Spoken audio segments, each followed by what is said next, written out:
안녕하세요. 안녕하세요. 드론 고민 상담소입니다. 오늘은 드론 자격증 관련 내용인데요. 드론 날리시는 분들이 늘어나면서 이러한 질문도 많으실 것 같아요. 네, 맞습니다. 요즘 올해 드론을 운영하시려는 분들 중에 드론 자격증 어떻게, 어디서 따야 되나요? 아시는 학원 추천 좀 해주세요. 이런 질문들을 많이 받고 있습니다.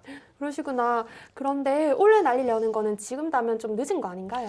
아니에요. 오히려 한겨울에는 너무 추워서 비행하기가 쉽지가 않거든요. 손도 얼고 몸도 위축되다 보니 제 실력이 안 나올 때가 있고요. 그래서 봄이 오는 지금 이 시점에 따시는 분들도 많습니다. 그렇군요. 농민분들 정말 바쁘시겠네요. 이제 봄이 오니 올해 농사도 본격적으로 준비하시느랴, 자격증 시험도 생각하느랴. 네, 맞아요. 아무나 못하는 일인 것 같아요. 그래서 오늘은 이제 2026년 기준으로 드론 운영을 하려면 어떤 자격증을 어떻게 따야 되는지, 그리고 비용이랑 기간, 실전 팁까지 다 정리해 드릴게요. 자격증 따는 방법보다 더 중요한 게 내가 이걸 따서 뭘 할 건가예요. 이 부분도 같이 생각하시면서 편하게 들어주시면 될 것 같습니다. 1종, 2종, 3종, 4종 이거 처음 시작하시는 분들이 제일 헷갈려하는 거 맞죠? 도대체 뭐가 다른 건가요? 딱 이것만 기억하세요. 드론의 최대 이륙 중량으로 생각하시면 됩니다. 배터리랑 짐을 다 포함해서 기체가 최대로 날 수 있는 총 무게로 등급을 나눕니다. 방제 드론 기준으로 말씀을 드리면 이제 짐은 뭐 양량이라든지 입재량이 될 수 있겠죠. 그리고 이제 배터리 무게가 추가로 들어간다고 보면 됩니다. 4종 250g 초과 2kg 이하 취미용 소형 촬영용으로 많이들 따시고요. 온라인 교육 6시간만 이수하면 끝납니다. 그리고 3종 이제 2kg 초과 7kg 이하 일반 촬영용이나 교육용으로 이제 비행 경력 6시간이 필요하고 이제 학과 시험을 치셔야 됩니다. 2종 7kg 초과 25kg 이하 상업용 드론 대부분 여기에 속하고요. 비행 경력은 이제 10시간이 필요하고 이제 학과 시험과 이제 실기 시험까지 포함되어 있습니다. 그리고 이제 마지막으로 1종은 이제 25kg 초과 150kg 이하로 이제 대형 방제 드론이나 물류 드론이 여기에 포함되는데요. 비행 경력은 20시간, 그리고 이제 까다로운 실기 시험을 이제 치셔야 됩니다. 근데 현장에서는 진짜 이 등급이 중요한가요? 그냥 4종만 따도 되는 거 아니에요? 아니요, 완전히 다릅니다. 예를 들어 이제 방제를 받으려면 대부분 기체 무게가 이제 25kg 이상의 대형 드론을 많이 쓰거든요. 그럼 무조건 1종이 필요해요. 4종 따고 저 방제할래요? 라고 하면 현장에서는 아예 상대를 안 해줍니다. 그럼 처음부터 1종 따는 게 낫겠네요. 장기적으로 대형 기체를 운영하실 계획이시라면 1종을 추천을 드립니다. 하지만 그게 아니시라면 1종까지는 필요 없으실 것 같네요. 1종은 교육비만 300만 원 가까이 들고 실기 시험도 어렵거든요. 근데 정작 본인이 25kg 이하 드론을 살 계획도 없고 방제를 받을 땅도 없다면 그냥 자격증만 갖고 있는 거예요. 그럼 뭐부터 따야 하는 건가요? 먼저 내가 드론으로 뭘 할지를 정해야 합니다. 취미로 영상을 찍을 거면 4종이면 되시고요. 상업적으로 촬영 일을 받을 거면 2종, 방제 사업을 이제 영위를 하실 거면 1종 정도가 될 수 있을 것 같습니다. 결국은 내가 사용할 드론의 목적과 이제 기체의 무게를 잘 고려하셔야 합니다. 목적 없이 자격증을 따시면은 그건 돈 낭비밖에 안 되거든요. 그럼 자격증을 준비하시는 분들께 어떻게 취득하는 건지 간단히 설명 부탁드립니다. 우선 기본적인 자격증 취득 절차는 이렇습니다. 1단계는 이제 학과 시험, 2단계는 이제 비행 경력 이수, 3단계는 실기 시험. 4종 같은 경우에는 한국교통안전공단 배움터에서 무인 동력 비행 장치 4종 수강 신청하셔서 이제 온라인 교육 6시간, 그리고 이제 간단한 평가 70점 이상만 받으시면 되고요. 하지만 3종부터는 공인된 지도 조정자가 서명한 이제 비행 기록이 있으셔야 합니다. 저 또한 드론 지도 조종자 자격증을 가지고 있는데 예를 들면 저 같은 사람이 이제 인정해주는 비행 기록이 필요하게 되는 거죠. 그럼 취득하실 분이 본인 논에서 날리시고 대표님이 비행 기록을 설명해 주시면 인정이 되는 건가요? 그렇게 된다면 말이 안 되겠죠. 그렇죠. 네, 저 또한 이제 저의 서명이 인정이 되려면 학원을 가지고 있어야 됩니다. 네, 이제 비행 경력 시간을 채우시려면 반드시 사설 학원이나 국토부에서 지정한 전문 교육기관에 이제 정식으로 교육받은 기록이 있으셔야 됩니다. 사설 학원이랑 전문 교육기관이 뭐가 다른가요? 사설학원 같은 경우에는 교육비가 이제 조금 저렴하긴 한데 이제 학과 시험을 따로 봐야 합니다. 반대로 이제 전문 교육기관은 이제 학과 시험 절차가 이제 간소화가 되어 있어서 이제 실기 시험에만 집중할 수 있는 장점이 있습니다. 비용은 사설보다 조금 비쌀 수는 있으나 자격증을 조금 더 빨리 따고 싶거나 이제 학과 시험이 이제 부담되시는 분들에게는 전문 교육기관이 이제 해결책이 될 수도 있을 것 같습니다. 또 가장 중요한 장점이 전문 교육기관에서 이제 자체적으로도 실기 시험을 주관하는 곳이 있거든요. 그럼 내가 이제 평소에 이제 연습하던 동일한 장소에서 시험을 칠 수 있다는 장점이 있습니다. 그럼 지역마다 전문 교육기관이 다 있는 건가요?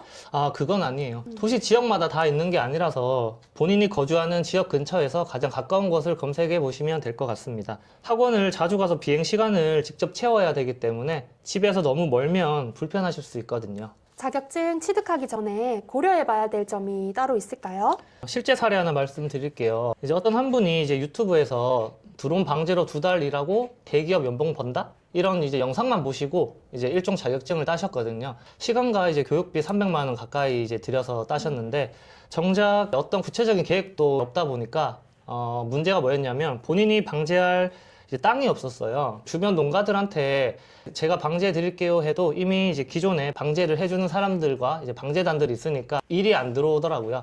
결국 1년에 몇 번 날리지도 못하고 자격증은 서랍에 넣어뒀다고 얘기를 들었습니다. 300만 원짜리가 그냥 종이 쪽지가 된 거죠. 그리고 또 드론 비용은 비용대로 또 지불을 하셨고요. 그럼 정리하면 자격증은 일감이 확보된 상태에서 따야 한다는 거죠. 일감이라기보다는 이제 내가 이걸 따서 다음에 어떻게 드론을 활용할 건지 구체적인 계획이 필요하다는 거죠. 자격증은 드론으로 일할 자격을 주는 거지 일감을 만들어 주는 게 아니에요. 이제는 그럼 드론 자격증을 딴 이후에 주의해야 할 점이 있을까요? 자격증을 따고 나서 가장 많이 하는 실수가 비행 승인 미준수예요. 지키지 않으면 이제 과태료 고지서가 날라올 수 있습니다. 땅에서 내가 날리는데도 승인이 필요한 거예요? 내 땅에서 날릴 수도 있고 이제 촬영하시는 분들은 다양한 지역에서 비행을 할 수 있잖아요. 네. 드론은 이제 하늘 위를 날기 때문에 안전 문제, 보안 문제 등을 철저하게 관리되어야 하는 게 맞죠. 학과 시험을 공부하시면 배우실 텐데 대한민국 상공은 이제 국토부 소관입니다. 특히 청와대 근처, 이제 공항 근처, 군사시설, 원전 이런 근처에서는 이제 절대 비행 금지 구역이에요. 그 외에도 이제 비행 승인 관련해서 다양한 규정들이 있는데 이 부분은 나중에 공부하시면 알게 되실 거예요. 일종 따시려면 이제 구술시험 단골 질문이기도 하고요. 그럼 매번 어떻게 하긴 하나요? 그것도 일일 것 같은데요. 크게 걱정 안 하셔도 돼요. 간편하게 앱이 잘 나와 있습니다. 드론 원스톱이라고 이제 이 어플을 통해서 기체 등록이라든지 아니면 뭐 비행 승인 요청 이런 것들도 할 수 있습니다. 그리고 현재 이제 내가 있는 위치를 찍으면 이 지역이 이제 비행 가능 여부, 비행 승인이 필요한지 이런 부분들도 손쉽게 볼 수 있습니다. 정말 편리하게 잘 되어 있는 것 같아요. 그럼 그 외에 또 챙겨봐야 할 점이 있나요? 한 분은 이제 드론을 운영하시는데 돈 아끼려고 이제 보험을 안 들었어요. 방제 중에 이제 조종 실수로 옆집 비닐하우스를 망가뜨린 경우가 있었는데 피해액이 이제 몇백만 원 정도 나왔어요. 몇십만 원 아끼려다가 큰 돈을 손해를 본 거죠. 그나마 사람이 안 다친 게 천만다행이었어요. 이 말은 결국 상업용 드론은 보험 필수라는 거네요. 네네. 2026년 현재 이제 보험 미가입 드론의 상업적 비행은 엄격히 처벌 대상입니다. 자동차 보험처럼 드론도 사고 시 대인, 대물 배상이 중요해요. 이제 방제업을 하시려고 하시면 항공 방제업 신고를 하셔야 되는데 여기에 이제 필수 서류에 이제 보험 증서가 들어가게 되어 있습니다. 취미용은요? 취미용은 이제 의무는 아닌데 그래도 권장은 드립니다. 드론 사고는 한 번 나면 큰 재산 피해로 이어질 수 있거든요. 사람이 다칠 수도 있고요. 지금까지 내용 정리하면 드론 자격증은 내가 필요에 따라서 몇 종을 딸지 우선 정하고 목적 없이 따면 돈 낭비, 비행 승인과 보험은 반드시 확인. 이게 핵심이네요. 네네, 여기에 뭐 하나를 더 추가를 하면 자격증은 시작이지 이제 끝이 아니다. 드론으로 이제 일을 하시려면 실제 현장에서 날씨 읽는 능력이라든지 기체 관리 그리고 이제 고객 응대 이런 부분도 이제 매우 중요하다고 볼 수 있습니다. 그럼 자격증을 고려하시는 분들 체크리스트가 있으면 정리 좀 부탁드립니다.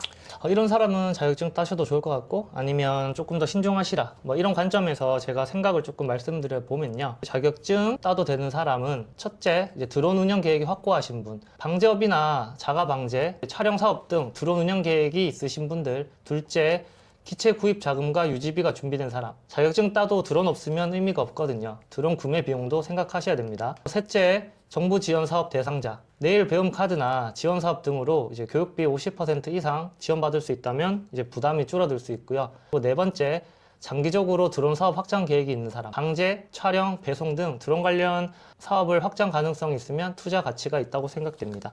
반대로 자격증 따면 안 되는 사람은 첫째, 이제 일단 따고 보자 마인드.